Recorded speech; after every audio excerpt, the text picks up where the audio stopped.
Hello, and welcome to English Flow Podcast. I am Lucas, and I am here to help you speak English more naturally, with confidence, and most importantly, with joy.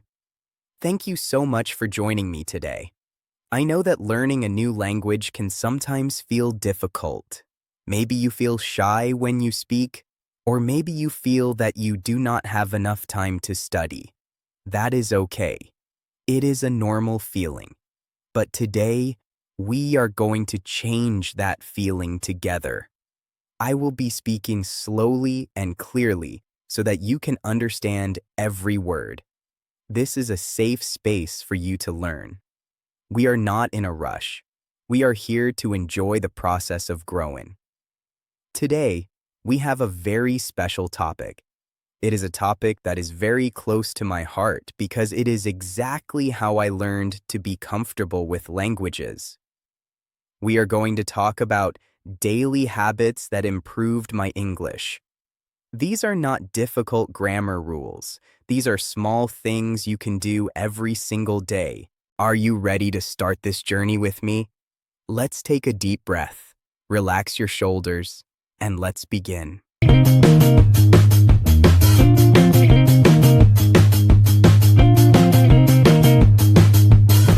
Before we look at the specific tips, we must answer a big question.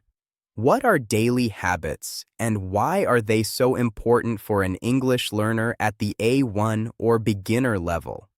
Many students think they need to study for 5 hours on Sunday to learn English.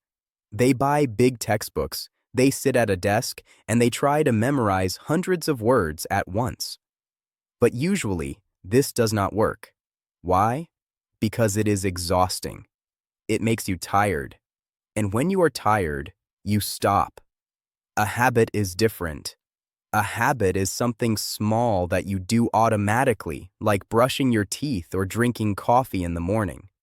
When we build English habits, we are trying to make English a small part of your normal life, not a big, scary task. Imagine a plant in your garden. If you pour a whole bucket of water on it once a month, the plant will die.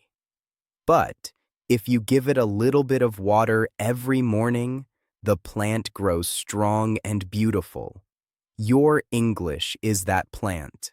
We are focusing on consistency, not intensity. Small actions, repeated every day, create massive results over time. This is the secret to moving from A1 to fluent. Now that we are warmed up, let's move to the 5 habits.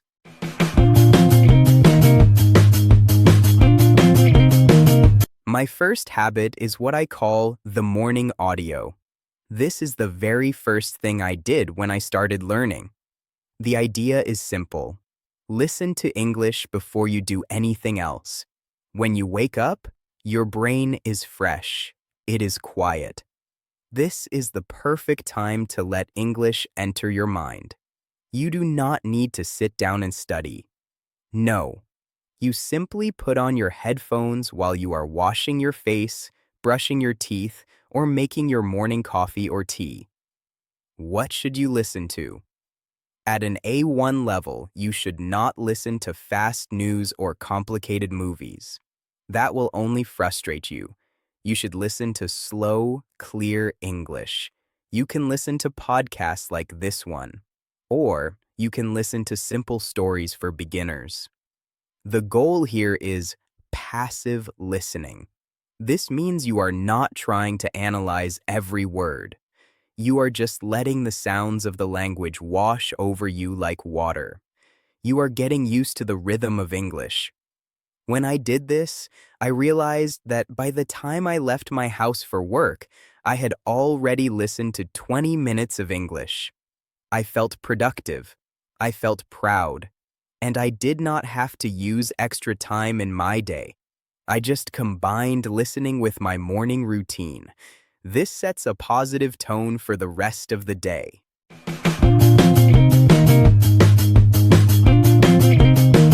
Now let's talk about vocabulary.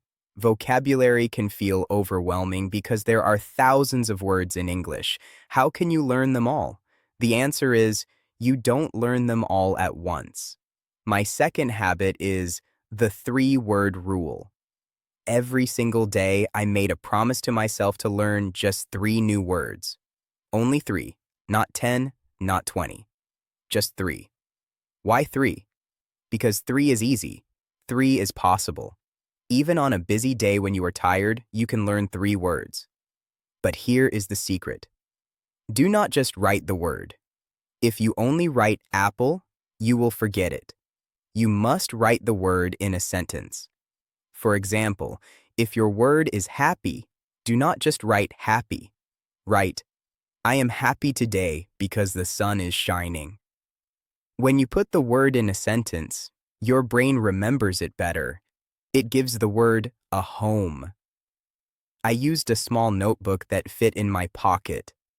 Throughout the day, if I saw something and I didn't know the English word for it, maybe I saw a stapler or a traffic light, I would look it up, write it down, and make a sentence. At the end of the week, you will have learned 21 new words. At the end of the month, nearly 100 words. And because you learn them slowly and in context, you will actually remember them. This habit builds your vocabulary brick by brick without stress.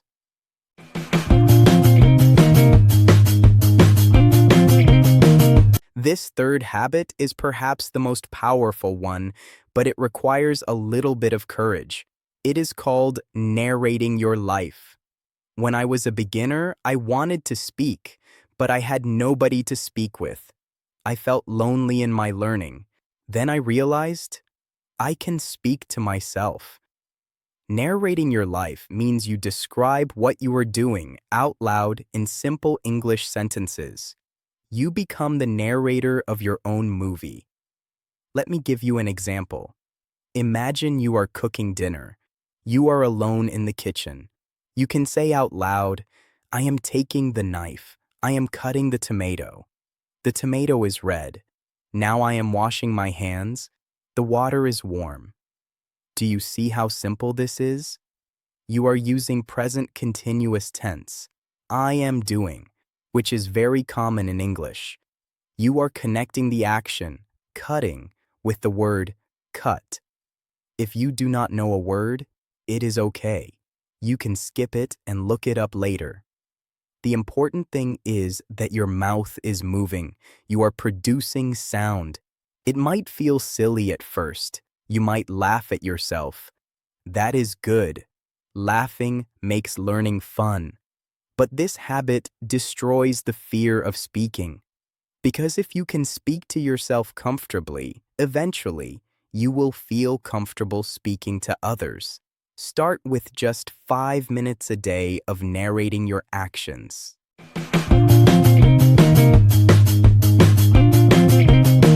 Habit number 4 is about your environment. We live on our phones. We look at our screens many times an hour. So, my 4th habit is phone immersion. I changed the language settings on my phone from my native language to English.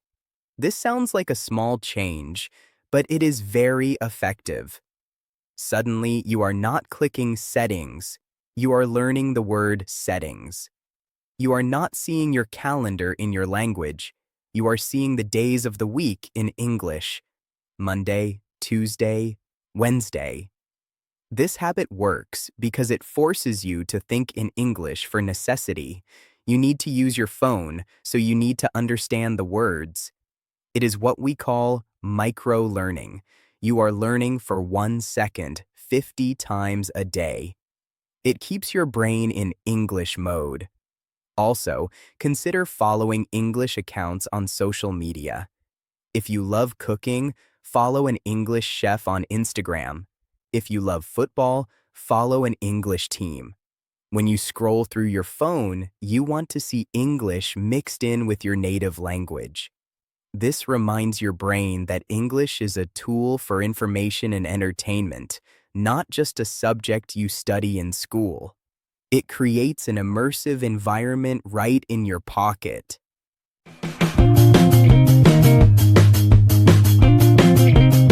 Finally, habit number 5, the 5-minute read. Many students try to read complex novels like Harry Potter too early, and they get frustrated because they have to use a dictionary for every sentence. For A1 learners, my advice is different. Read something very simple for just 5 minutes before you go to sleep. When you read before sleep, your brain processes the information while you rest. What should you read? Children's books are amazing for this. They have pictures, simple grammar, and clear vocabulary. Do not be embarrassed to read a book meant for children. They are designed to teach language. Alternatively, you can read graded readers. These are books written specifically for English learners. Or you can read social media captions from those English accounts you followed. The goal is to see the grammar and spelling correctly. When we speak, we hear the sounds. When we read, we see the structure. Reading for just 5 minutes a day improves your spelling and helps you notice how sentences are built. Over time, you will start to feel when a sentence is correct, simply because you have seen it written down so many times. It is a quiet, peaceful way to end your day with English.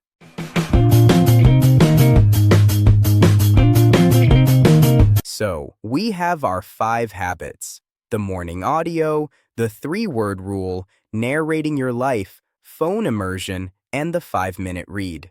Now, how do we put this all together? You do not have to do all of them perfectly starting tomorrow. Remember, small steps. Maybe you start with just the morning audio. Try that for 1 week. When it feels easy, add the 3-word rule. The goal is to integrate English into the life you already have. You are not finding new time. You are using your existing time differently. You are using the time while you brush your teeth. You are using the time while you cook. You are using the time before you sleep. By layering English on top of your daily routine, you remove the friction. You remove the stress. English stops being a subject and starts being a lifestyle. And when you live in English, even just a little bit, you will inevitably learn it. It is impossible to fail if you just keep going, day by day, step by step.